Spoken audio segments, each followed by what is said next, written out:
Assalamualaikum everyone. In today's video, we are going to discuss about antigens and antibodies in this lecture.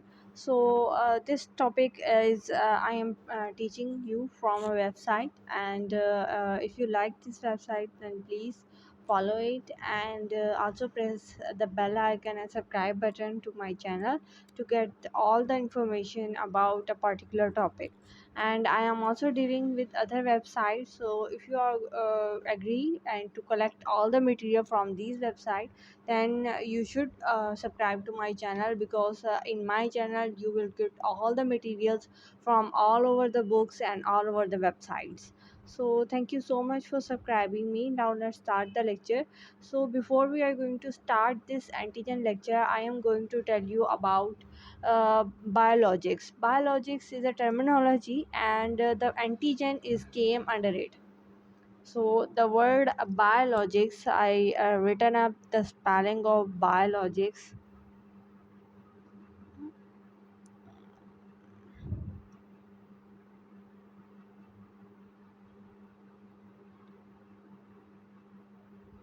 So this is the biologics. Sorry for the bad writing, because it is very difficult to write on the screen. So now we are going to define this biologics. Okay, what is biologics? So as this word indicate, the word bio mean life, and logics means कि हमने क्या करना है, life की study करनी है.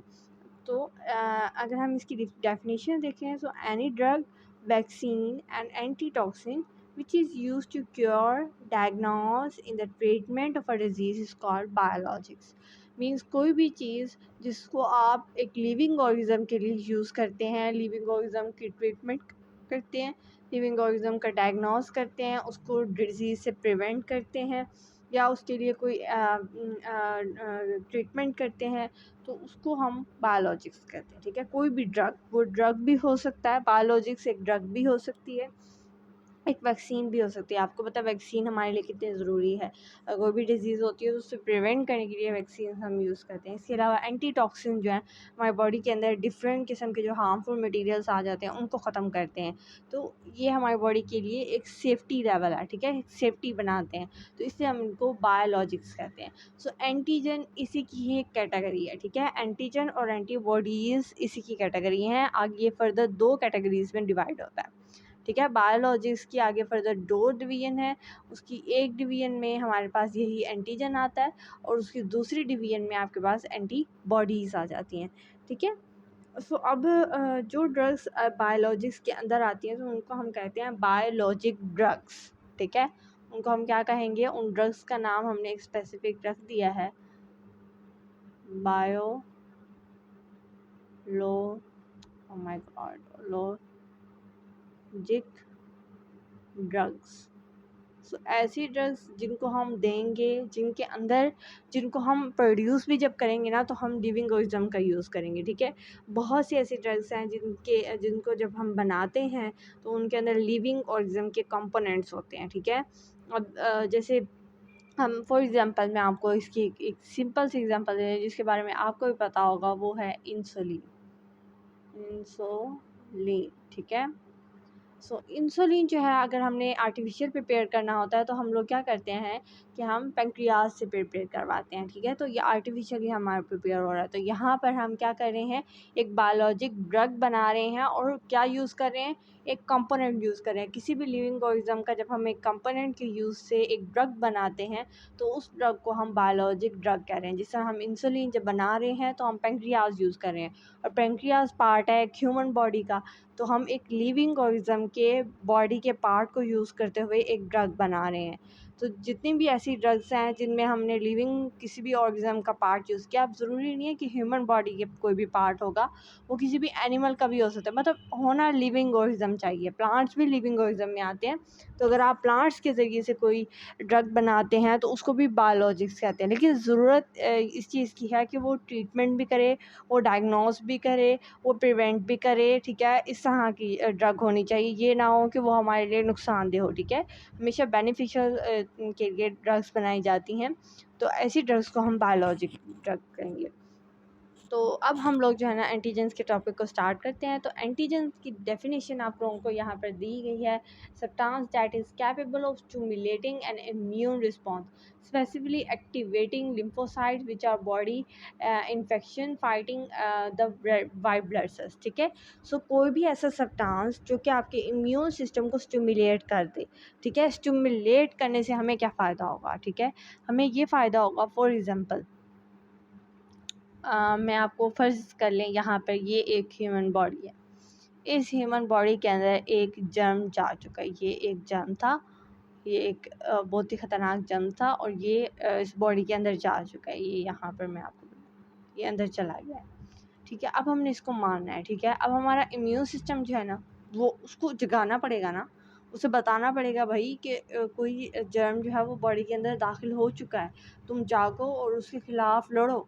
ठीक है, तो फिर ये एंटीजेंस ये काम करते हैं कि ये फ़ौरन डिटेक्ट करेंगे कि जर्म आ चुका है और ये फ़ौरन जो है इम्यून सिस्टम को एक्टिवेट करेंगे और इनके ख़िलाफ़ छोटे छोटे एंटीबॉडीज़ जो है वो बनाने का सबब बनेंगे, और जिसकी वजह से ये जब एंटीबॉडीज़ बन जाती हैं तो ये इसके साथ फाइट करती हैं और इवेंचुअली इसको बॉडी से ख़त्म कर देती हैं। सो इस तरह हमारी बॉडी जो है वो किसी भी डिज़ीज़ से प्रिवेंट हो जाती है, बच जाती है। ठीक है, सो स्पेसिफिकली किस तरह से ये स्टिमुलेट करेगी? ठीक है, ये स्टिमुलेट करेगी, ये एक्टिवेट कर देती है लिम्फोसाइट को। लिम्फोसाइट्स आपको पता है कि हमारी बॉडी के वाइट ब्लड सेल्स की एक टाइप है।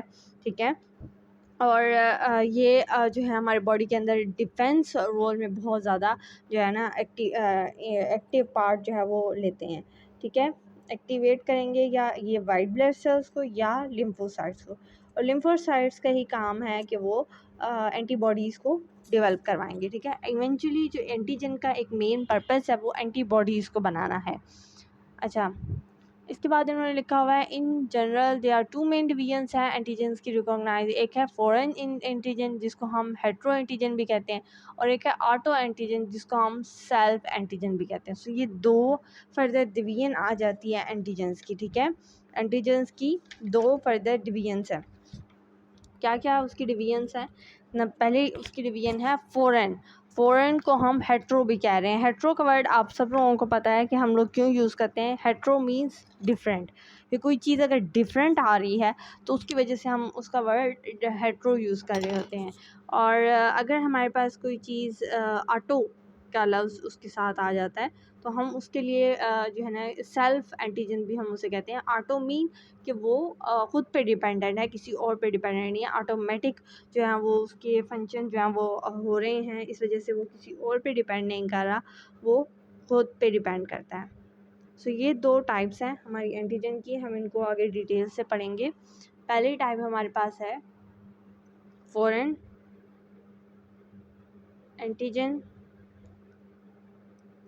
और दूसरी टाइप हमारे पास है, इसको हम हेट्रो एंटीजन भी कह रहे हैं और दूसरे को हम ऑटो एंटीजन कह रहे हैं। ठीक है, तो फॉरेन को हम एक और भी नाम दे रहे हैं जो कि है हेट्रो एंटीजन, और इसको हम सेल्फ एंटीजन कह रहे हैं।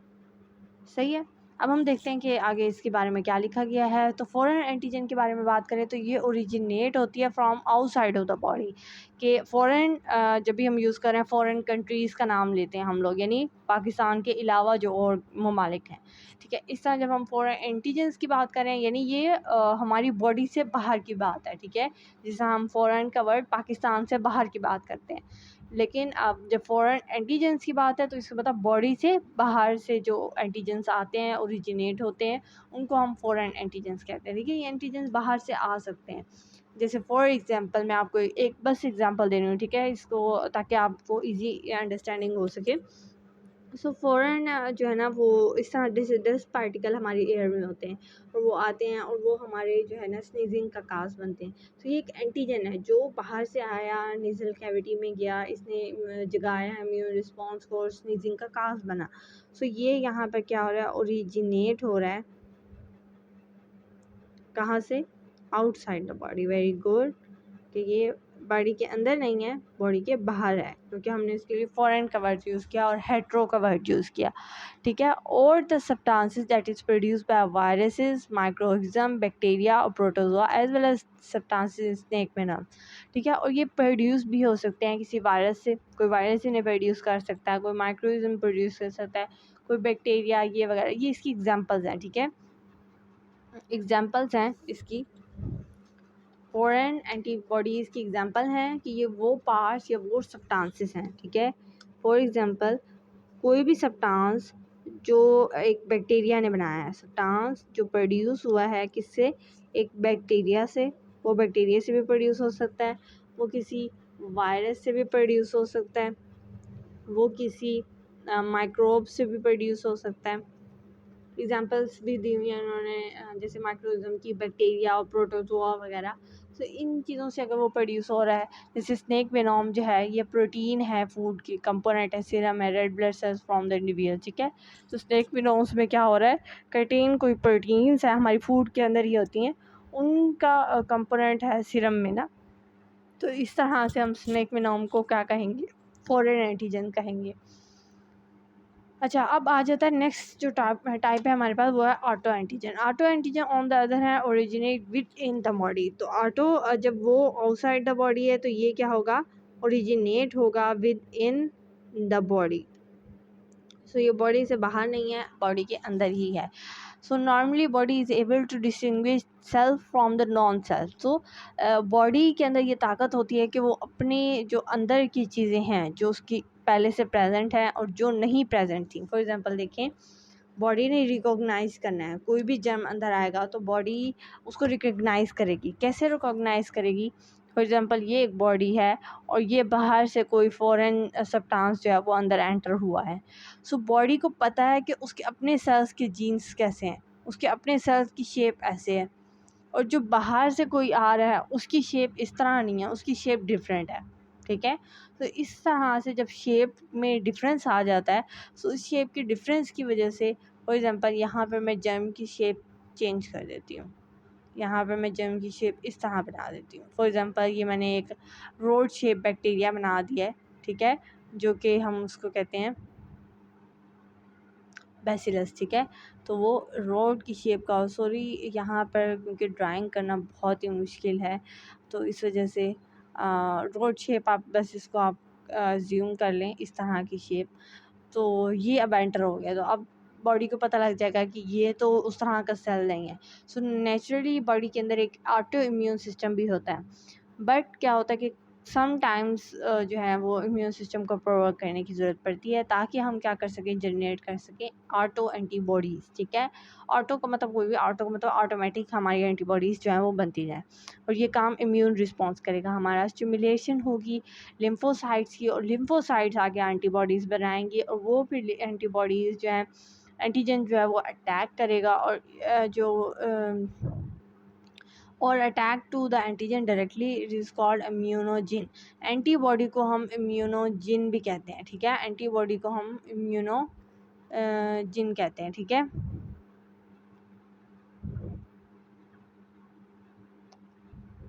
अच्छा, अब ये एंटीजन के ऊपर एक सरफेस होता है, एक रीजन होता है antigenic determinant, and that fit and bind to the receptor molecules of complementary substance on the surface of the lymphocyte, ठीक है। तो अब ये एंटीजन की एक स्पेसिफिक साइट होती है जिसको हम कहते हैं एंटीजेनिक डिटर्मिनेंट या एंटीजन डिटर्मिनिंग साइट, ठीक है। ये साइट बहुत स्पेसिफिक होती है। अच्छा, इस पीडीएफ के अंदर एक चीज़ जो है ना वो मिसिंग है, और आई थिंक कि वो चीज़ आपको बतानी भी ज़रूरी है। तो डेफिनेशन आप कई सारी जो है ना लिख सकते हैं, जैसे मेरे पास बायोलॉजिकल डेफिनेशन भी है एंटीजन की, मेरे पास केमिकल डेफिनेशन भी है, मेरे पास इसकी फ़िज़िकल डेफिनेशन भी है। थोड़ा सा डिफरेंस है, बट आई थिंक कि आप लोगों को ये चीज़ जो है अपने रजिस्टर्स पे नोट करनी नहीं चाहिए।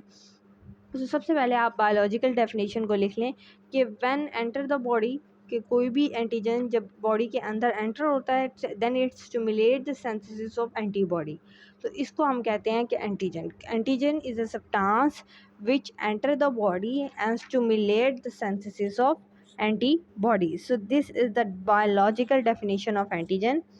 मैं एक दफ़ा फिर आप लोगों के लिए रिपीट कर रही हूँ ताकि आप लोग अपने रजिस्टर्स पे इसे नोट कर सकें, ठीक है। So antigen is a substance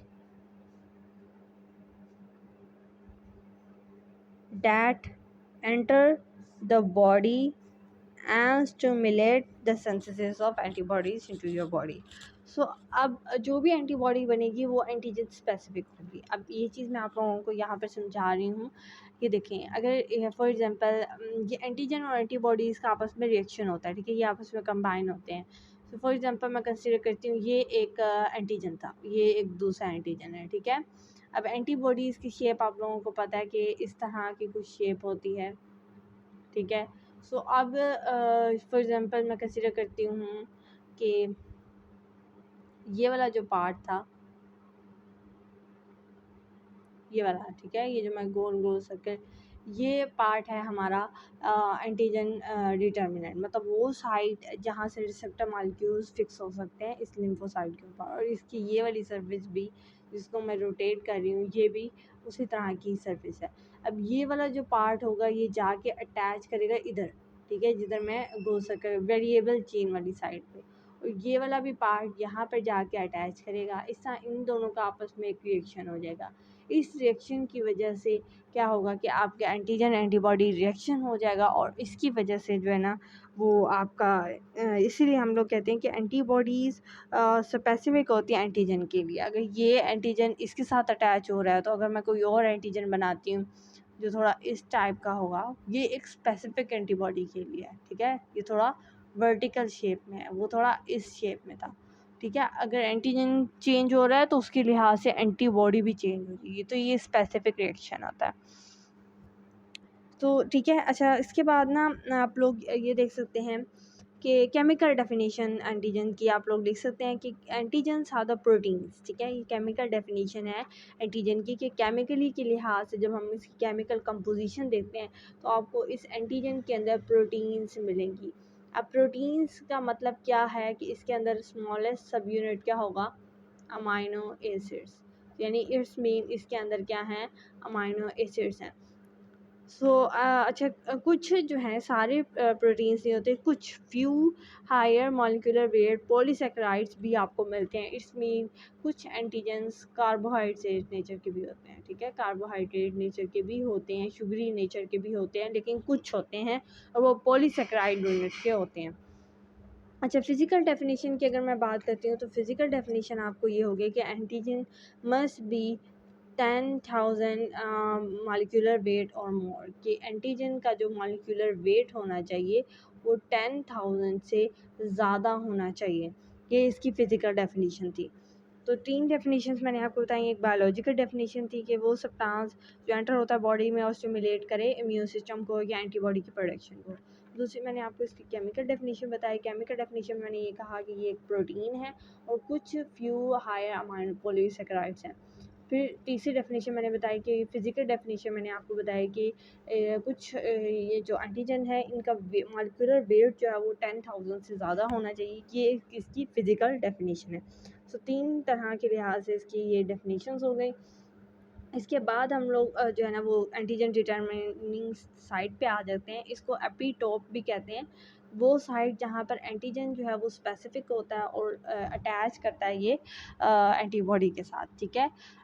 एक कम्प्लीमेंट्री स्ट्रक्चर वही कह रहे हैं कि लिम्फोसाइट का जो कम्प्लीमेंट्री यानी एंटीबॉडीज़ का जो कम्प्लीमेंट्री स्ट्रक्चर होता है उसके साथ। So the binding of lymphocyte receptor to the antigen. अब लिम्फोसाइट जो है वही वाइट ब्लड सेल्स हो गए जिन्होंने एंटीबॉडीज़ प्रोड्यूस करनी है, उनके ऊपर एक रिसेप्टर होता है और उस रिसेप्टर के साथ ये एंटीजन जाके उनकी सरफेस के ऊपर बाइंड करता है। जब ये बाइंड करता है तो ये स्टिमुलेट कर देता है लिम्फोसाइट्स को, यानी पहले अगर लिम्फोसाइट फॉर एग्जांपल ये एक लिम्फोसाइट है, ये इसकी बाइंडिंग साइट है, ठीक है। अभी ये सोया हुआ है, ठीक है, इसने कोई मतलब मूवमेंट नहीं की क्योंकि इसे अभी पता नहीं लगा कि जर्म अंदर आया है। जैसे ही एंटीजन इसी की शेप वाला, ठीक है, इसी की शेप वाला ऐसा एंटीजन इसके साथ आके अटैच होगा, ठीक है। अब मैं वापसी ड्रॉ कर रही हूँ, उसे, ये वही था और इसके साथ आके वो आगे अटैच हो गया। हो गया। अब ये पूरा एक्टिवेट हो चुका है, इसे पता लग गया है कि बॉडी के अंदर कोई ना कोई जर्म आ चुका है और मुझे अपना काम शुरू करना चाहिए, तो ये एंटीबॉडीज़ बनाना शुरू कर देगा और काम हमारा हो जाएगा। सो इसी तरह होता है कि ये एंटीजन की जो साइट है ये अटैच करेगी किसके साथ, लिम्फोसाइट्स के साथ। लिम्फोसाइट्स की एक पार्टिकुलर जो है बाइंडिंग रिसेप्टर के साथ, उनके ऊपर एक रिसेप्टर्स अटैच होते हैं, उनके साथ जाके ये अटैच होगा और फिर उसके बाद आगे इन्होंने काम करना शुरू कर देना। और इसी तरह फिर जो लिम्फोसाइट्स हैं वो मल्टीप्लाई होना शुरू हो जाएंगी, यानी अपनी तादाद बढ़ा देंगे, जिसकी वजह से एंटीबॉडीज़ की प्रोडक्शन होगी। Activation of cytotoxic cell both against the antigen, ठीक है। सो इस तरह से साइटोटॉक्सिक सेल्स भी बन जाते हैं जो उस एंटीजन के खिलाफ लड़ते हैं। So amount of antibodies formed in response to the stimulation depend upon the kind and the amount of antigen। अब देखें जितनी अमाउंट एंटीजन की बढ़ती जाएगी उतना एंटीबॉडी ज़्यादा बनेगा, और जितना काइंड एंटीजन अगर बहुत ज़्यादा स्ट्रॉन्ग किस्म का है तो एंटीजन ये बता रहा है कि जर्म बहुत ज़्यादा स्ट्रॉन्ग है। सो जर्म्स जब स्ट्रॉन्ग आता है तो उसके लिए हमें स्ट्रॉन्ग एंटीबॉडी बनानी पड़ती है, ठीक है। तो हम वीक एंटीबॉडी से उसे मार नहीं सकते, एक स्ट्रॉन्ग जर्म के लिए हमें एक स्ट्रॉन्ग एंटीबॉडी चाहिए, ठीक है। ठीक है, अब मैंने आपको इस वेबसाइट से पढ़ा दिया, अब मैं आपको नेक्स्ट वेबसाइट से एंटीजन का ही टॉपिक पढ़ाऊँगी। ये हमारे पास नेक्स्ट वेबसाइट आ चुकी है, अब आप इसको थोड़ा सा रिव्यू कर लें और इसको देख लेते हैं हम लोग कि इसके अंदर क्या लिखा हुआ है। Antigen is a maker that tell you immune system is whether something in your body is harmful और नॉट, ठीक है। एंटीजन्स जो है फाउंड होते हैं वायरसेस के अंदर, bacteria, tumour, normal cells of the body के अंदर भी। Testing is than diagnose the viral infections के लिए इसकी टेस्टिंग जो है वो जारी है। But is antigen, antigen is a kind of maker, ये एक किस्म का मेकर है, एक प्रोटीन लाइक है जिसके अंदर अमाइनो एसिड के स्ट्रिंग हैं और ये आपके इम्यून सिस्टम को रिकॉग्नाइज करता है, यानी उसको एक्टिवेट कर रहा है। If the definition seem deter value so antigens are usually protein और पॉलीसेकेराइड। मैंने आपको कहा कि एंटीजन्स दो चीज़ों के हैं, ठीक है, मेनली या तो प्रोटीन होगा, कुछ एंटीजन्स में शुगर, और मेनली पॉलीसेकेराइड। और पॉलीसेकेराइड में भी शर्त है कि इसका मॉलिक्यूलर वेट, जो इसका मॉलिक्यूलर वेट होना चाहिए वो बहुत ज़्यादा होना चाहिए, ये शर्त है इसके लिए। अच्छा, उसके बाद देखें, each has a unique shape that your immune system reads and, हर किसी की यूनिक शेप है, ये भी मैंने आपको पहले ही बता के आई हूँ, ठीक है। एंटीजन एग्जिस्ट ऑन वायरसेस, ये सारा कुछ आप लोगों को पता है। You might hear that your own body antigen refer as self wire and virus bacteria harmful antigen refer as non self. तो आपकी एक बॉडी के अंदर अपनी एक एंटीजन्स होती हैं, उनको हम सेल्फ एंटीजन, वही जो हमारी बॉडी के अंदर होंगी उनको हम सेल्फ एंटीजन्स कहेंगे। और बैक्टीरिया, वायरसेस ये हमारी बॉडी के अंदर नहीं है, ठीक है।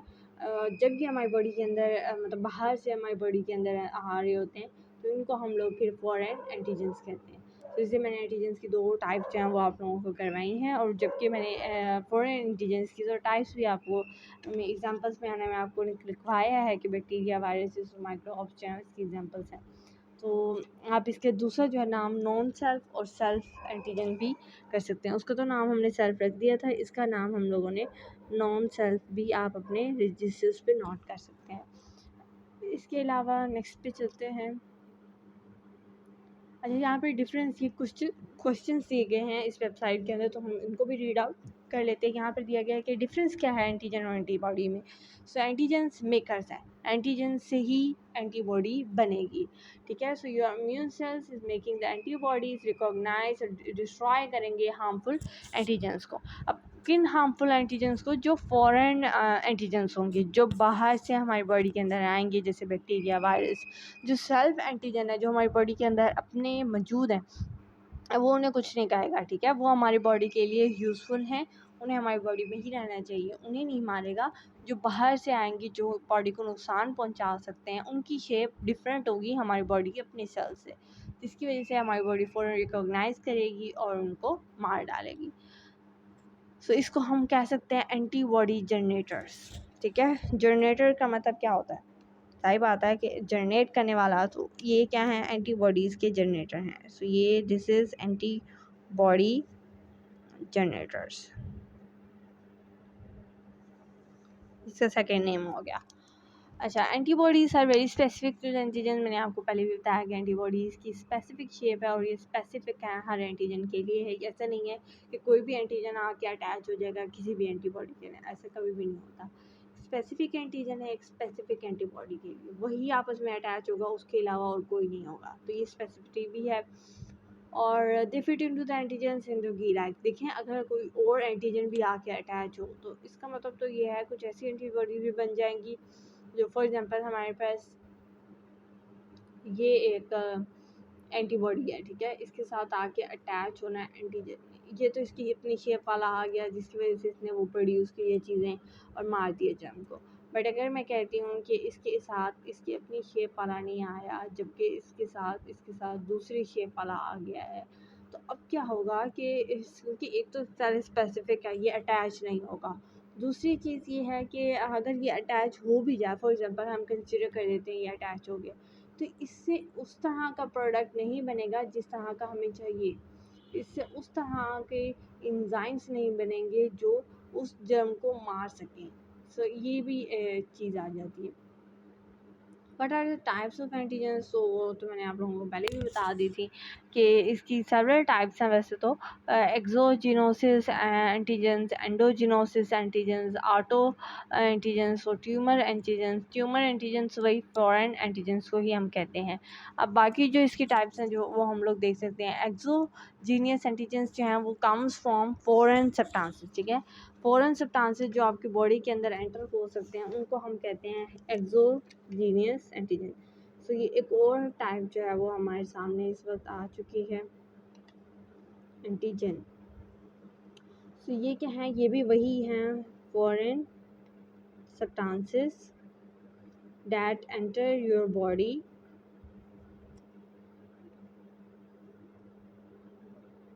अच्छा, बॉडी से एंटर होने के भी उसके कुछ रूट्स हैं, जैसे नोज से। मोस्टली जो आपके जो जर्म्स हैं वो आपके इन्हीं ओपन एरिया से गुजरते हैं, जैसे मोस्टली माउथ से गुजरते हैं क्योंकि ये एक्सपोज्ड एरिया है। नोज से गुजरते हैं क्योंकि ये एक्सपोज्ड एरिया, तो जितने भी ये एक्सपोज्ड एरिया होते हैं या कट लग जाता है आपकी स्किन के ऊपर तो वो एक्सपोज हो जाता है, तो उससे फिर उस जर्म्स के एंटर होने का ख़तरा भी ज़्यादा होता है। इससे डॉक्टर फ़ौरन उसके ऊपर जो है ना आपको सिरप लगाते हैं या स्प्रेड करते हैं ताकि जर्म से क्लीन रहे। दूसरी टाइप है endogenous. Endogenous exist on the cells inside your body tell your immune system whether self or self. Endogenous मतलब वही हो गया जो हमारी बॉडी के अंदर पहले से ही प्रेजेंट है, तो इनका भी नाम आप लोग दूसरा जो है वो याद कर सकते हैं, एंडोजिनोसिस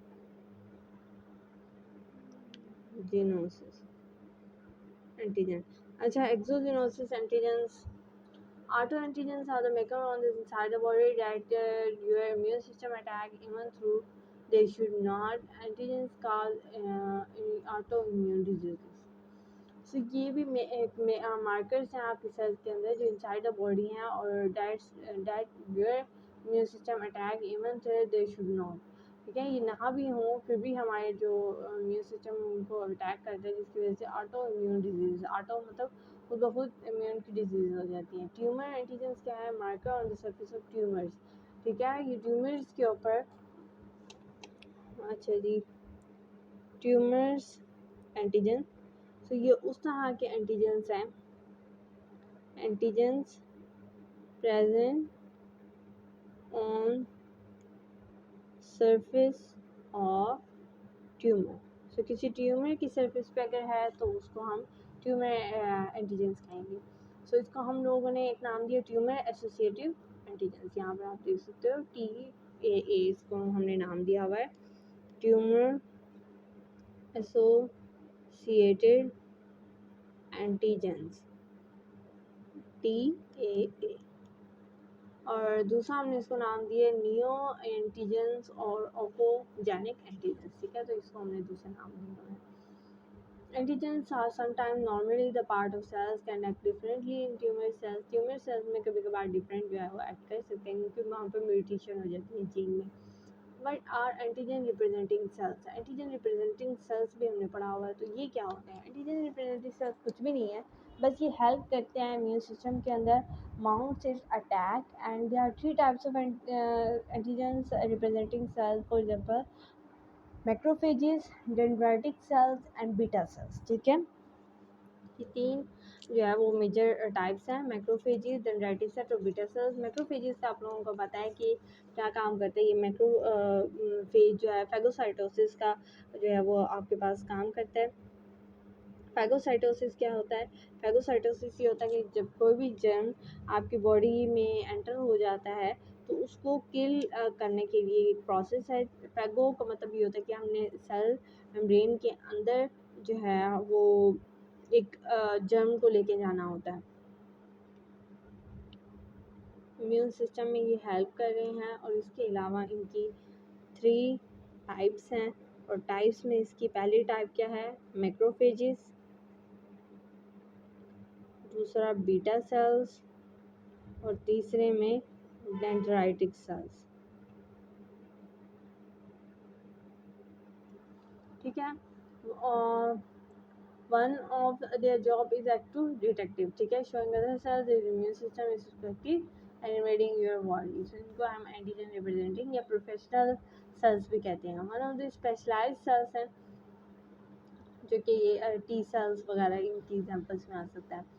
but happen when antigen enter our body. So क्या होता है जब एंटीजन एंटर होता है? सो ये एक डिफेंस है हमारी बॉडी का कि कोई भी जब हार्मफुल एंटीजन आता है तो वो केमिकल्स जो है उसके खिलाफ हमारी बॉडी बनाती है। उन केमिकल्स को हम एंटीबॉडीज़ कहते हैं।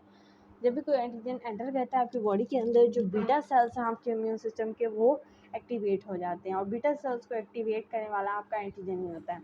बीटा सेल्स के अंदर एक स्पेसिफिक रिसेप्टर्स होते हैं, मैंने जैसे आपको बताया है। तो एंटीजन उनके साथ अटैच होते हैं और बिल्कुल लॉक एंड की मॉडल होता है क्योंकि स्पेसिफिक साइट स्पेसिफिक एंटीजन से अटैच होगी, जिसकी वजह से एक स्पेसिफिक एंटीबॉडी प्रोड्यूस हो जाएगा जो कि रिकॉग्नाइज करेगा शेप ऑफ एंटीजन की। जब रिकॉग्नाइज हो जाएगा उसके बाद जो है ये एंटी बॉडी की ये जॉब है कि ये फाइंड करेगा अपना वही एंटीजन जो उसकी स्पेसिफिक शेप का होगा। उसकी सर्वे से ये बाइंड होगा, लॉक होगा और उसके बाद जो है वो आपके इम्यून सिस्टम कैन डिस्ट्रॉय। फिर आपका जो इम्यून सिस्टम है वो उस जर्म को मार डालेगा, उसको नहीं छोड़ेगा। अच्छा, once your immune system has seen antigen, it has specific cells to remember that cell. For example अब वो एंटीजन मर गया, ठीक है, जो पहले आया था वो मर गया। अब कुछ अरसे बाद वो दोबारा उस तरह का एक और जर्म एंटर हो गया। सो अब पहले से ही आपकी वो जो एंटीबॉडीज़ बनी हुई थी वो पड़ी हुई होंगी, वही आएंगी और आके आपकी बॉडी को बचा लेंगी। अच्छा, ये डायग्नोस्टिक टेस्ट आई थिंक कि आप लोगों को करने की ज़रूरत नहीं है। एंटीजन के मतलब इतनी ही जो थी वो आपके लिए बेटर है। ठीक है, अब हम लोग नेक्स्ट वेबसाइट पे जाते हैं और देखते हैं कि उन्होंने क्या इंफॉर्मेशन आपके लिए दी है। अच्छा, इस आर्टिकल के अंदर एंटीजन और एंटीबॉडीज़ के अंदर एक डिफरेंस जो है वो बताया गया है। तो हम लोग देख सकते हैं यहाँ इस डायग्राम में, आप लोग देख सकते हो कि ये जो येलो कलर का आपको गोल गोल नज़र आ रहा है जिसकी एक स्पेसिफिक साइट है, ये आपका एंटीजन है। ठीक है, और ये आपकी बाकी एंटीबॉडीज़ हैं। सो ये किस तरह से देखो अटैच हुई हैं, एक स्पेसिफिक शेप के अंदर अटैच हैं। ये पूरी पिक्चर जो है वो आप लोग देख सकते हो और इसको ड्रॉ भी कर सकते हैं। ठीक है, यहाँ पर जो है वो सबसे पहले उन्होंने वही एंटीजन को ही बताया हुआ है।